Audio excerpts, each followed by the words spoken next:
Something Natural has been located here for 27 years. It's been under Matt Fee's supervision for 14 of those years.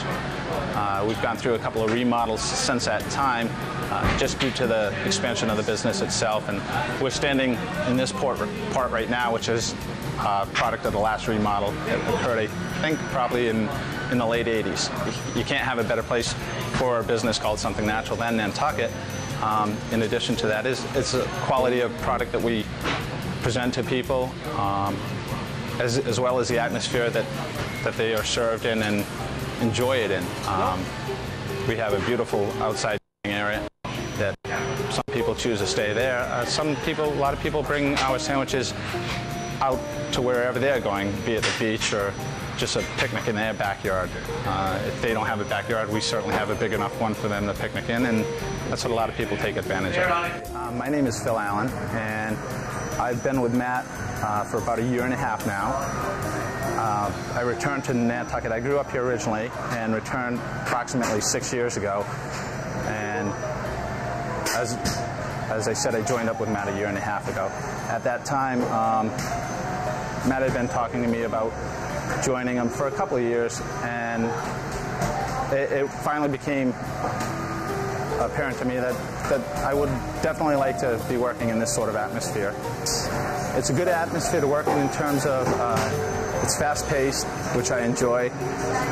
There's a lot of camaraderie and teamwork that occurs here, as well as it's almost like you're working in a multicultural environment. We've got three guys from Lesotho here. We've got a number of Irish and English people working here as well. We've had Australians, New Zealanders. Sometimes the Americans are the minority here, and it's part of that atmosphere.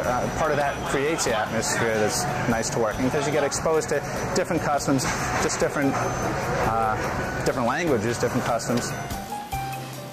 The main three breads that we sell are Portuguese, herb bread, and oatmeal bread, along with our French bread, which we sell a great deal of. In addition to that, we have a 6-grain bread, a challah bread, the mule bread, as I mentioned,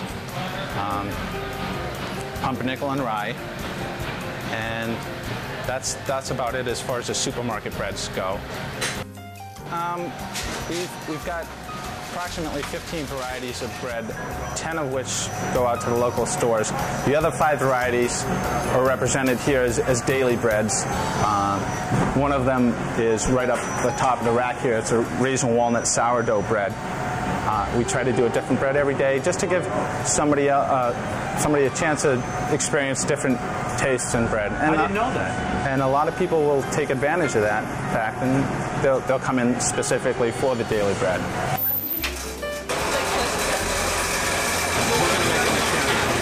Right here we have going, is a French bread. It's one of the largest selling breads that we make, and typically we do one mix of this a day, but the Portuguese, just to give you an idea of how much Portuguese bread we sell, a typical day in July, this thing will be filled 6 times. 6 times would give you about 250 loaves of bread. So you're looking at about 1,500 loaves of Portuguese bread. All the bread has to go through this machine. All the bread goes through this machine. To be mixed. All the breads we produce, none of them use refined sugars. We use honey for the sweetening, honey or molasses for the sweetening agents. Okay, so the French bread is stopped mixing. Right now, the process is to take and cut out the French bread into equal portions so that we can use the divider and divide it into the loaves, which we will then shape. And who's going to do that, Bill? This is Owen O'Riordan, and he has been here, correct me if I'm wrong, Owen, 8 seasons? Yep. 8 seasons? Yeah. Wow. And what are you going to do for us? Owen? That's your name? Owen, I'm sorry. Well, French bread should give us approximately about 312 loaves, I think. And what we're just going to do is cut it out of here in 28-pound portions, and put it on this rack here, and then roll it over, and let it proof for about a half hour, and then I think it should be ready to go. What we're doing right now is, after the mixes are done, we bring the dough over to the table here. It proofs for a little bit. After it's proofed once here, we'll then put it in the divider.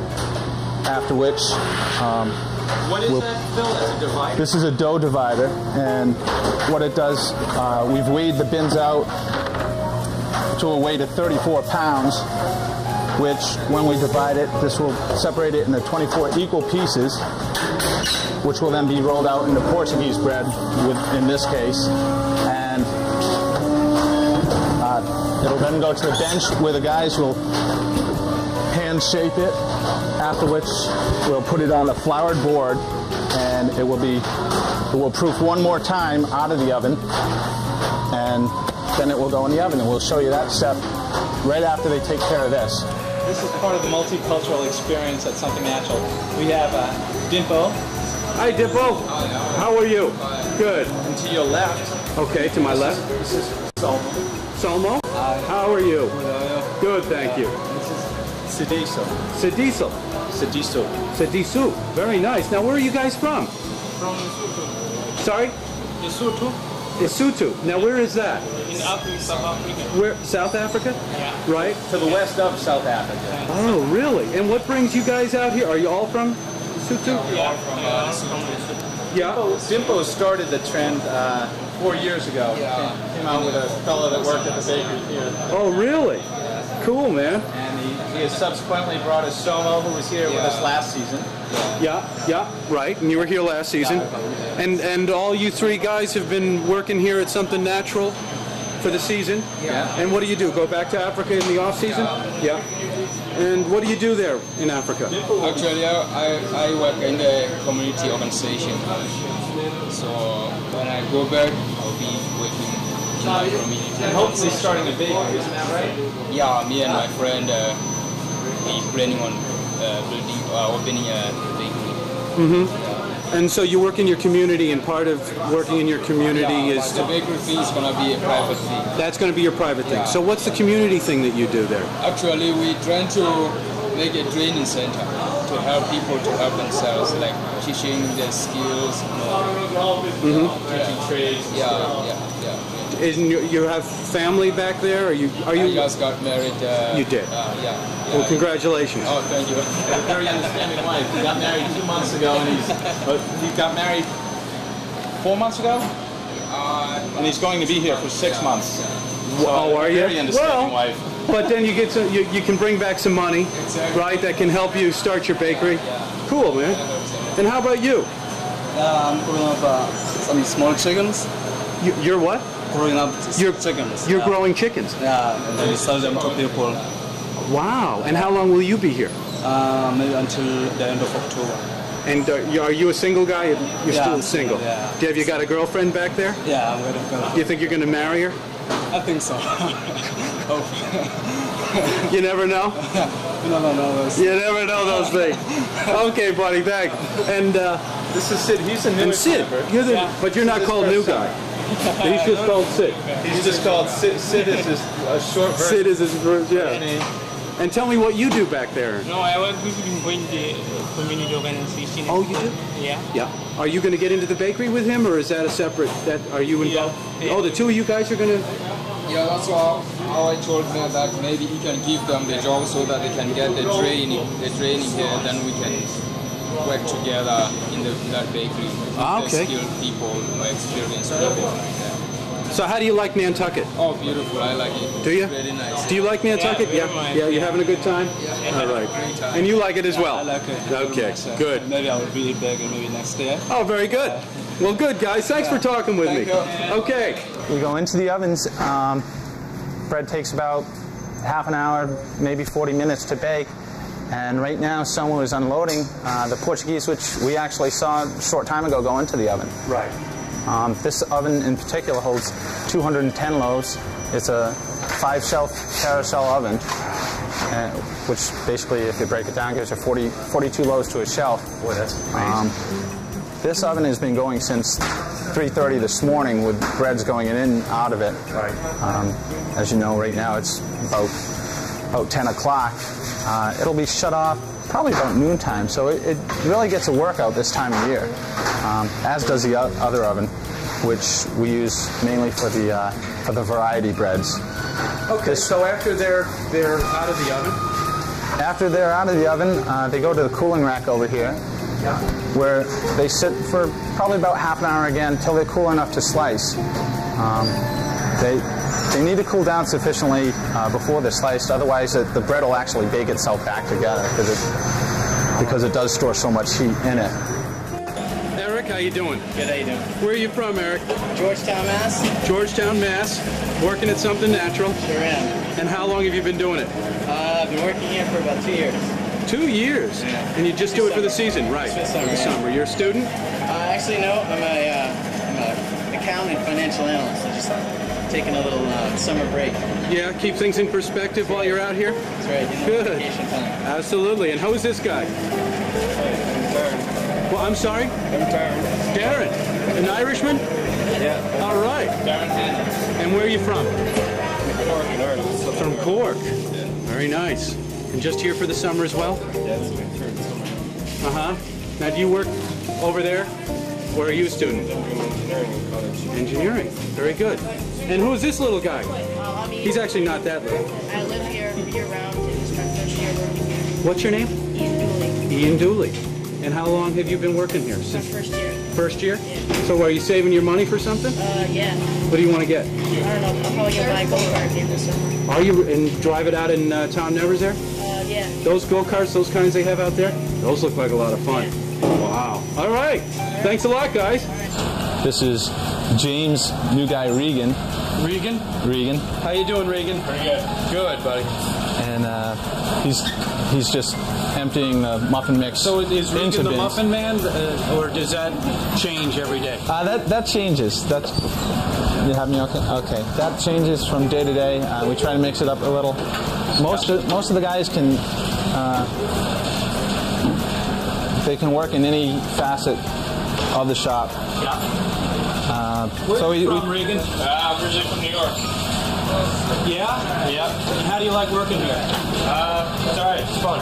Yeah? Yep. Do I come back? Yeah. He's called, his nickname is New Guy, but he's one of the longest employees, or if not the longest continuous employee here. He and Owen started about a year apart from one another. Oh, wow. But why do you call him the new guy then? Well, they would always forget his name, so New Guy became his nickname, and despite the fact, as I said, he's one of the most longevity, or the people that's been here the longest. Yeah. Okay, new guy. They still call him New Guy. You don't mind being called new guy? No. He prefers it. All right, what else we got, Phil? This is a sandwich board, and it is set up as an assembly line. What'll happen is they'll get a ticket, it'll start at the front of the line right here, Yep. and they'll pass it right down along the line right there, and different people add different things, like one person will handle the spreads, one person will handle the garnishes. Some of them are a little nervous right now, they do it much faster. I imagine. Here's our Matt tea, which is produced now by Nantucket Nectars. It got to the point where we couldn't keep up with the demand for the tea, and couldn't. It was taking up too much storage space for us. So Matt was familiar with Tom and Tom of Nantucket Nectars. She's pretty good friends with them, actually. And they kicked around the idea of doing it for us, and last year was our first season where they produced it. This tea, I think, was inherited by Matt. Matt might be able to give us a little bit of information. Could you answer the riddle behind the Matt tea, and how did it come about? I explained how it went to Nectars. Can you get went through Nectars? Oh, sure. I've got a microphone on me. Yes. You can. No, it's from Peg Fleming and Patrice. 25 years ago, did a Red Zinger tea, which was Celestial Seasonings red herb tea with lemonade and mint, and we did the same recipe for a number of years here, and we got so busy we couldn't make it every day in the back, so now we bottle it. Our Nectars bottles it. So that's how it came about. All right, well, thanks, Matt. A little bit about the history of the building itself. It was originally a farmhouse for the Sea Cliff Inn, which existed up until about 25, 30 years ago. It was right on the Cliff Road here. There are a couple of buildings that are exact replicas or identical to this building that still exist on Cliff Road. I'm not sure of the addresses. We think they might have been bunkhouses for the farmlands that were around here at this time. The area is since overgrown, as you can see. Right back here, there used to be horses, actually. It used to be a clearing, and when George Fleming owned the place, he used to keep his horses right out back here. I want to thank you very much for inviting me. Oh, you're very welcome, Gino. Thank Matt for me and Sheila. I shall. Okay. And stop on by, you know. Absolutely. When you're in the area, certainly look us up. Even if you're doing the drive-by. You can be sure I'll do drive-bys. I'll come in because I love your city. Okay. Thanks, Gino. Thanks. Bye-bye.